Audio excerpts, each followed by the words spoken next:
So when you're putting on a very large size king scrappy quilt on the long arm, you have pressed it, ironed it, and still you have spots that are going to tuck, going to bow, going to torque. So we are in the process of putting this quilt, this monster, on the long arm. It's going to be beautiful. Look, my friends, at all of our seams that we need to trim the threads and press these seams down before we can go on the long arm. Beautiful, but lots of work. Say it again. This is center pin, center mark, line them up, take your pin and put a pin. And we are pinning our quilt onto the long arm. Right, now what you do is about every 6 or so inches, go across and pin.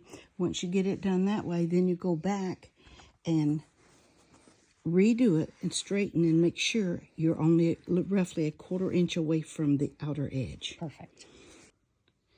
Okay, so then we pin the top of the quilt onto the long arm leader, and we're going to pin this every 6 inches across, and then we're going to come back and fill in those pins.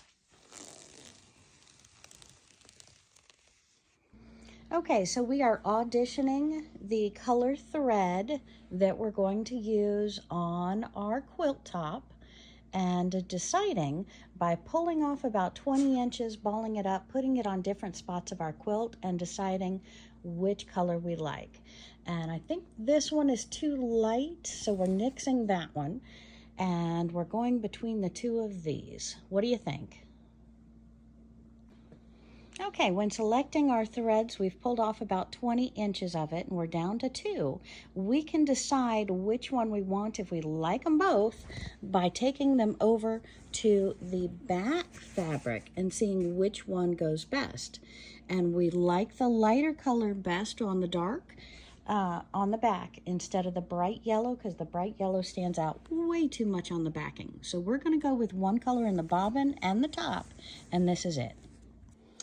And my friends, when you're doing long arm quilting, you really can't exist without a bobbin winder.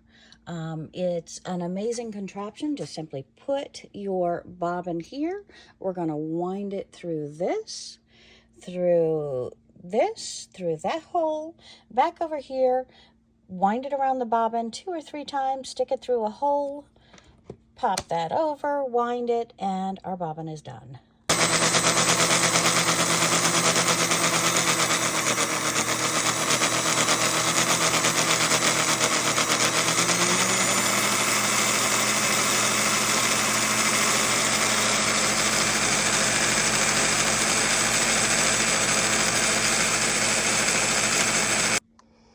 Okay, my friends, we're at our bobbin winder. We've wound all the bobbins that we need for our quilt, and we're going to go ahead and take this spool, unwind it just a couple pieces. We're going to take our next spool, unwind it just a couple of pieces, and we're going to cut this thread. We're going to tie these two together and pull it through, and tie these two together and pull it through, and that way we don't have to rewind our bobbin threader. It automatically does it. Okay, so we have tied a knot between our existing color and our new color, and we're just going to take the thread down here and we're going to pull it, and that knot is going to come right through. Go real slow so you don't jump a gear. Doing this one-handed, a little more difficult. And there you go. Your new thread is wound. Okay, so we're putting our new bobbin thread in our long arm bobbin. Thread comes off the top.